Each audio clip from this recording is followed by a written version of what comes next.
Salut les bricoleurs. Cette semaine, j'ai trouvé dans les bennes à recyclage du supermarché 6 ampoules à LED. Il y avait dans la benne à pile un accu de perceuse 2 volts de 18 volts 5 ampères heure, type L-ion. Et un petit chargeur allume-cigare de 5 volts de marque Renault. Et aujourd'hui, on va s'intéresser à cette batterie et je crois savoir pourquoi elle a été mise au rebut. Donc en fait, quand sa tension descend trop bas, le chargeur ne pourra plus la charger. Et là, il se mettra en défaut.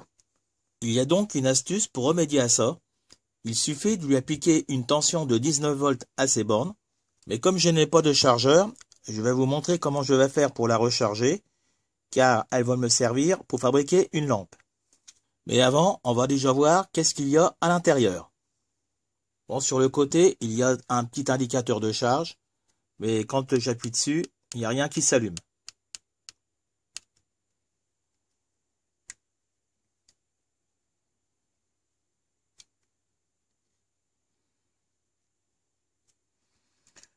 Donc là, je vais mesurer sa tension.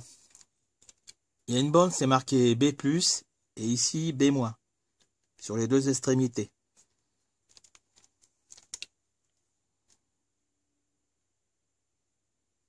Et je trouve 15 volts 4. Je vais maintenant la démonter. Donc pour ce faire, il faut dévisser les 4 vis. Et il faut un embout spécial.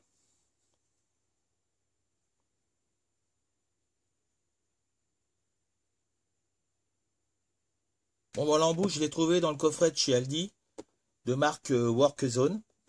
J'ai déjà fait une vidéo sur ce coffret. Je vous laisse le lien dans la description. Donc c'est l'embout, c'est écrit T30.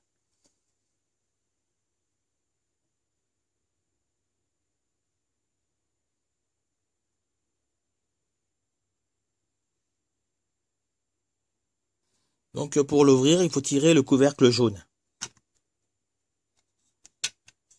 Donc à l'intérieur, on peut distinguer une rangée de 5 accus de type 18650. Donc il y en a 5 au-dessus et 5 en dessous. On a donc 5 rangées et 2 accus en parallèle à chaque fois. Et les 5 rangées sont en série.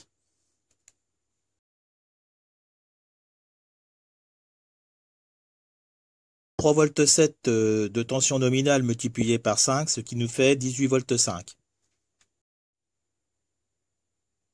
Donc au bout, on a le petit indicateur de charge.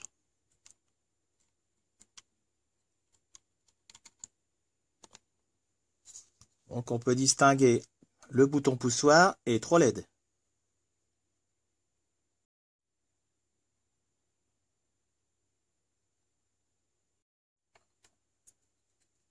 Et au milieu, on peut apercevoir le circuit BMS. Il va donc surveiller la charge et la décharge de la batterie.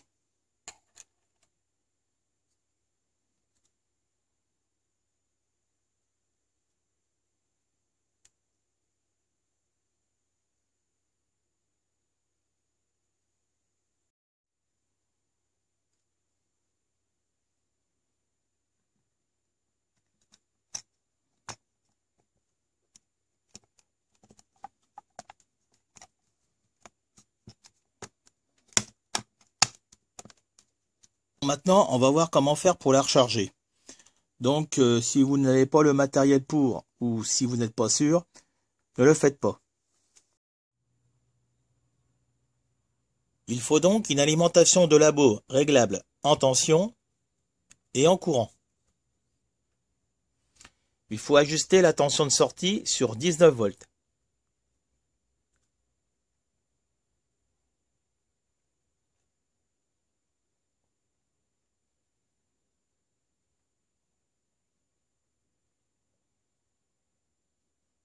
Et ensuite, on court-circuite la sortie et on règle le courant sur 1 ampère.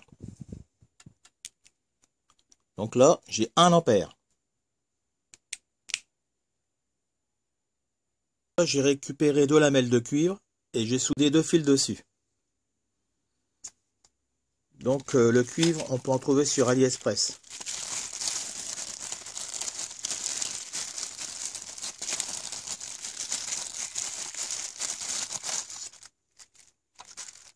Donc j'enfonce les deux lamelles sur les deux extrémités.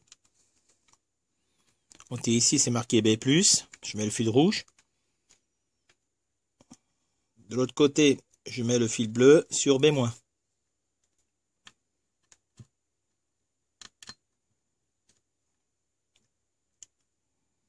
Et on fait attention de ne pas faire un court-circuit à l'autre bout.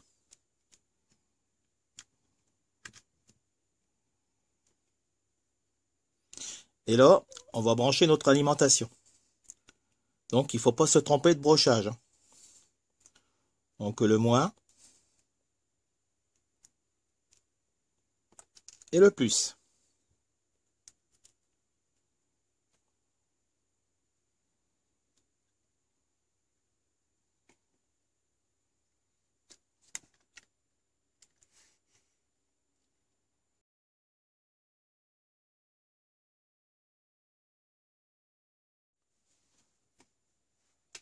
Donc ici, on a 1 ampère et la tension est de 15 volts 78 et elle va monter jusqu'à 19 volts. Et l'intensité va descendre.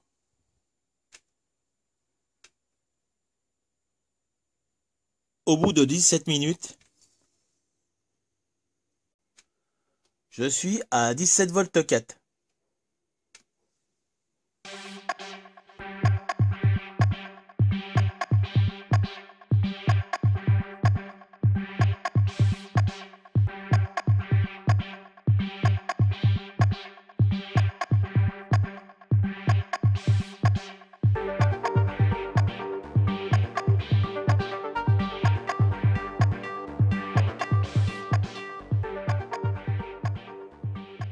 Bon, la charge vient de se terminer et ça a pris 3 h 18 minutes.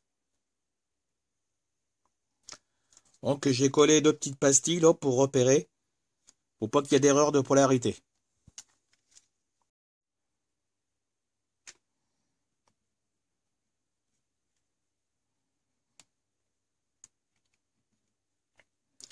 Je vais remesurer la tension de sortie.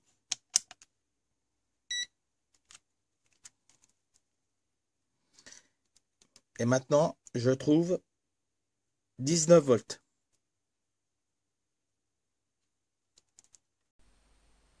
J'ai branché ma charge électronique pour contrôler sa capacité.